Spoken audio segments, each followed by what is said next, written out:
But our guy, What's up, Unc? Uncle's popping. Man, it's crack-a-lacking. How y'all feeling? Feeling great, we bro. feel great, man. How do you feel? Well, relieved.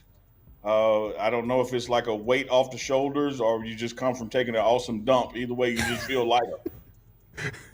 Only you, only you can make that call. Hey, but I bet you everybody understands what I mean. You Yeah. just feel good. You just, God. as Ice Cube says, you step out feeling 10 pounds lighter. Feels like your legs are moving more swiftly. Unc, I have a big question for you. Is it time to get a car in Colorado now? The Toyota. Yeah, I think that's top of the order now. Like maybe not only just a vehicle, but a more of a permanent residence again. Just 5-year deal. Love it. Unc, what can you tell us just about, this whole process, the conversations you've had with Coach Prime about the future at Colorado?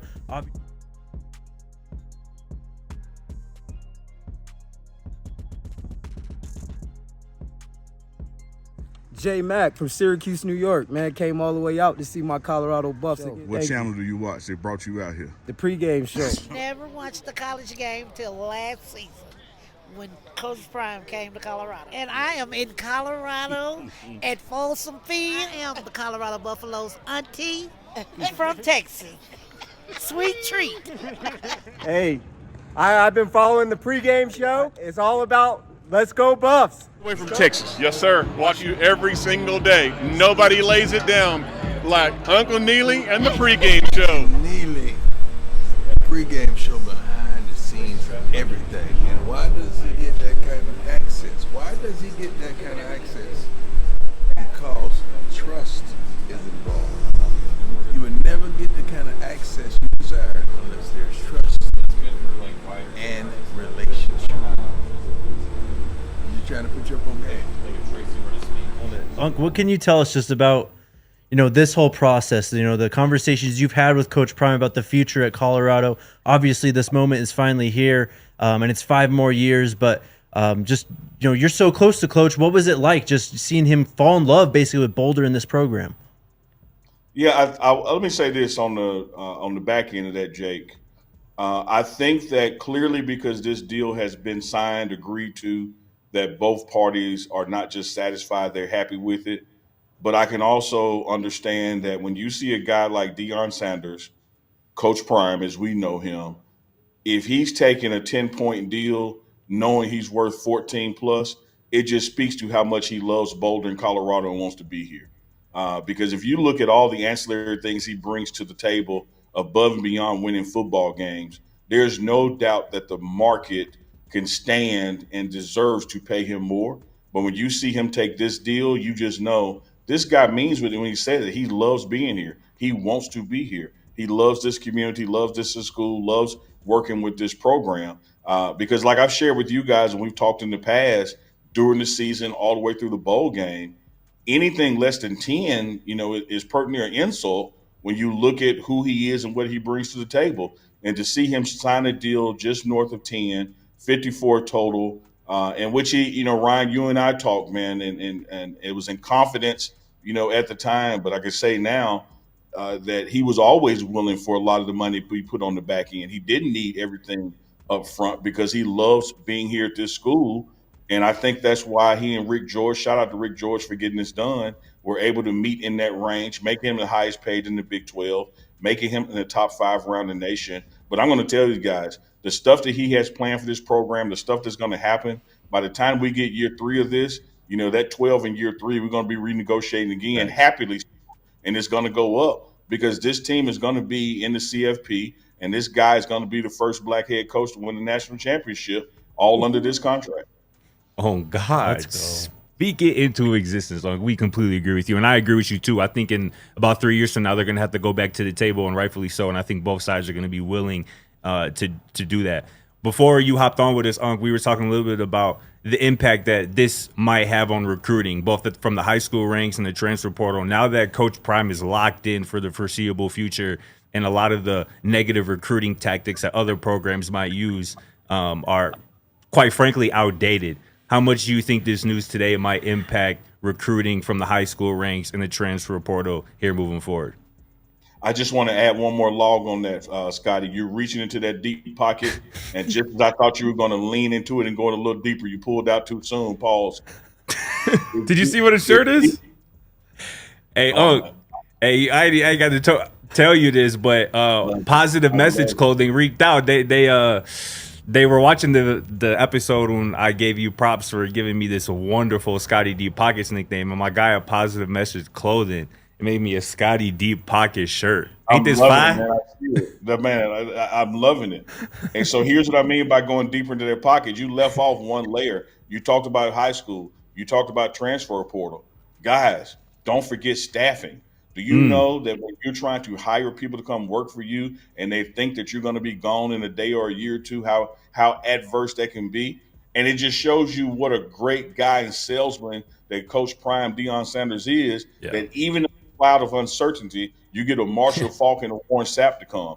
What's going to happen to this staff when people know you can come join it and you got a job for 3 to 5 years? You're going to see that same thing happen with the professionals that support this organization. You're going to see it in transfer portal. You're going to especially see it in high school, because now that false argument of don't go there because he ain't going to be there long, it is dead, dead, dead. Colorado has a coach for the next 5 years in Deion Sanders, Coach Prime, and everything from the organization standpoint not only going to keep rising, it's going to rise at an exponential level now, because now you have certainty in place. Unc, great points all around. One of the words that I think has come up a lot today is validation. And I think a lot about the conversations that you and Jake and I had right after Coach Prime got here, as you know, kind of our friendship was taking off. And I think back to so many things that you said, and they've all come true. You know, like you're like, this guy is going to win.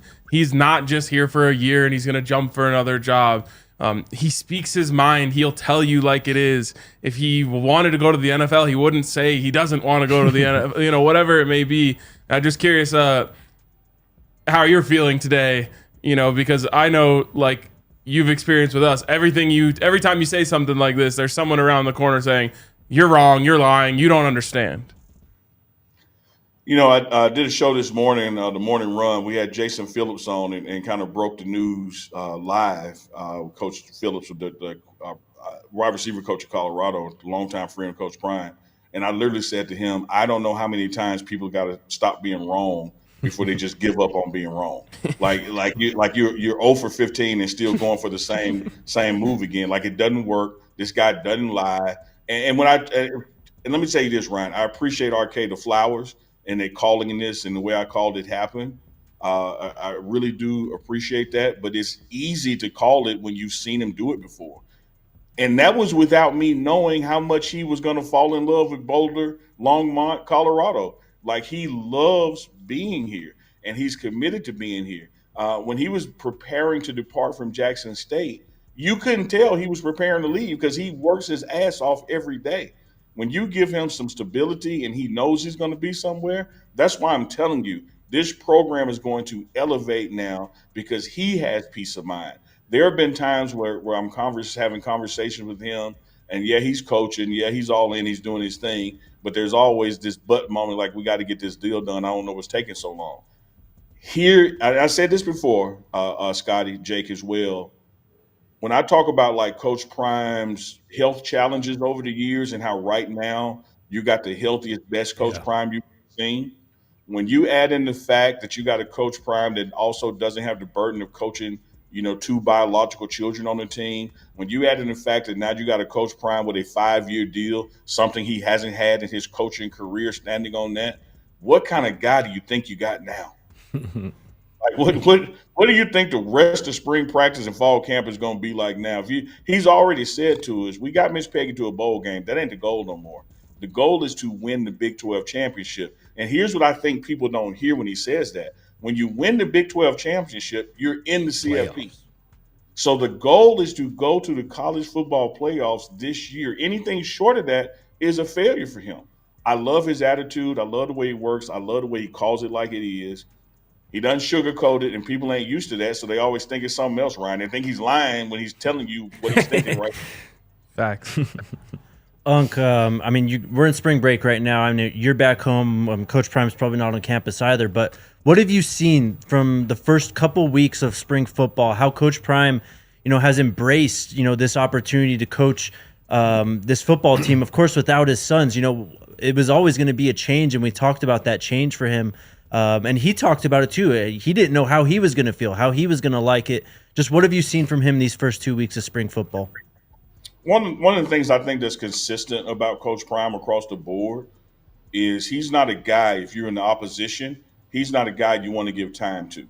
Like when he has time, he figures things out that other people don't figure out. And what he has now is more time because he doesn't have the role of biological father taking place right now. He is strictly head coach. His eye and attention to detail has gone up exponentially. His expectations of the staff and the support staff have gone up as well. He's demanding more discipline and accountability, unlike ever before. And who thought that could go higher? But he's taking it up a notch in that regard. I think he knows that this program, 9 wins ain't enough. We got to get double digits or greater if we're going to go to the Big 12 championship and run it. And so he's looking at any and everything, no stone unturned, anything that he can adjust or correct to make this team more dominant and make it more dominant now he's doing. One of the knocks, as y'all have said about him not recruiting high school, which was false, that includes him playing these guys. Like, I don't care if you just got here this spring or you've been here. If you're on this team, he's expecting production from you. And so when you look at him making changes in the offense, making changes in the defense, being a true head coach, what I'm saying is an eye and attention to detail that I've never seen before and a readiness that he wants to win and win it all this year. I think it's funny at the beginning there when you said that Coach Prime is the type of guy, like if you give him extra time to prepare, it's going to be scary. And it's funny because we say literally the same thing about Shedeur Sanders. If you give him extra time to prepare, whether it's a bye week or a season opener, he's going to make you pay. I just thought that was interesting. But also, too, what you mentioned there, which we know, Coach Prime don't lie to us. And when he said last year that he's trying to get Peggy to a bowl game, he went and did that. When he says this year that he's trying to win the Big 12, that's what I'm expecting. And I feel like through 6 spring practices, and I'm curious your thoughts, do you think through six spring practices what he saw from this team as a whole, being more balanced, like he said, probably being a better overall team than the one that was last year, do you think what he saw through 6 spring practices might have led to his urgency to really want to get this done and get that long-term security locked in? I do. I think it all meshes and matches, and fits. He's the kind of guy, as I said before, he's going to do his job and do it at a high level, regardless of things being in place or not, because he already is the football coach of Colorado. So I don't think getting the deal done is like, okay, now I'm going to try to win by 20 points. Right. But I do think it's just one more thing off the table, for him to do. Let me see. Spring season, Jack State, 2 fall. This is going into my 6th football season with him. And one thing I've never seen him do is lose week 1. The everything right now is, man, beat Georgia Tech. He is, that's what's on the mind. That's what's that first Friday night, Folsom game, August 29th, Labor Day weekend. Everything is geared toward winning that game. Having this contract done before then just removes something less that he has to focus on or work on while he's preparing for that. And again, if you give this guy time and you give this guy, a clean desk where only thing on is one thing, I feel sorry for one thing. Unc, I think this would be a good place to tie a bow on this, and we can let you go. One of the things that I always thought about when Coach Prime got here is he's in this to win a national championship. Like, that is going to be his mindset as a coach. And I always wondered and almost feared early on in his tenure here that he at some point might feel he doesn't think he can accomplish that at Colorado because of X, Y, or Z, and that could potentially lead to him going somewhere else.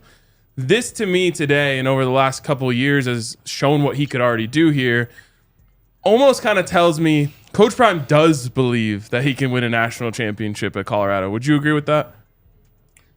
I agree with it so much that you can just sign my name to it. Just type that again and write Neely up under and hit enter and send. And because I think what has happened, man, let's talk about the elephant in the room around college football as you juxtaposition Colorado to it. There's other programs with more money, and they spend more money on their programs than we do. And I think the one thing that was missing in the Colorado algorithm was, okay, how deep are we going to reach in the pocket to help this guy be successful in doing all that he does? And it's not just his contract and his salary. Look what happened for Rob Livingston and him turning down offers to the NFL and bigger schools. You showed you believe in him and his defense by giving him that just salary and compensation. But it doesn't just stop there. I had a conversation with Chef Carl Solomon.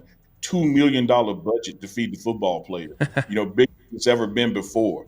Those kind of investments show Coach Prime, show Deion Sanders, all right, it ain't just me. And now I'm going to put everything I got in because it's augmented by something else. And as we roll down, this new path of revenue sharing and all that stuff, I just feel like the school and Rick George and everybody's going to lean in and be behind them even more, the alumni base, the fans, and their giving. Because this guy has sacrificed to be here. We all know Coach Prime on the open market is worth more than 10, but he wants to be here. And I think when people see how much he truly loves this community and want him to be here, they're going to dig in and go deep pocket for Scotty and make more investments as well. And we're going to catch up to those schools who have, quote unquote, bigger budgets. And that's just going to translate to more wins, chiefly a national championship. Swear. Amen, Unc. Well, appreciate you for hopping on with us short notice. We all love an emergency pod, right? Yeah, you beat me to it, man. When I saw you had me at emergency. Emergency squad pod. Put that together, bro. It could have been emergency Ralphie, emergency Scotty Shirt. When I saw emergency, I got to go. All right, Unc. Appreciate you hopping on, and we will see you very soon. Love, Unc. Yeah, real quick to you guys and to your audience, and in particular down the road, our shared audience with the DNVR pregame show. Still on spring break. All the players have to report back by Sunday 4 p.m. Some weightlifting on Monday, and then practice 7. Will be Tuesday. So we're going to move to this Tuesday, Thursday, Saturday practice schedule going into culminating with that spring game. So the boys are back in town next week. Looking forward to seeing y'all, man. Let's go. Let's have some fun, man. Let's get it. Appreciate See you, ya. Unc. See you, Unc. All good.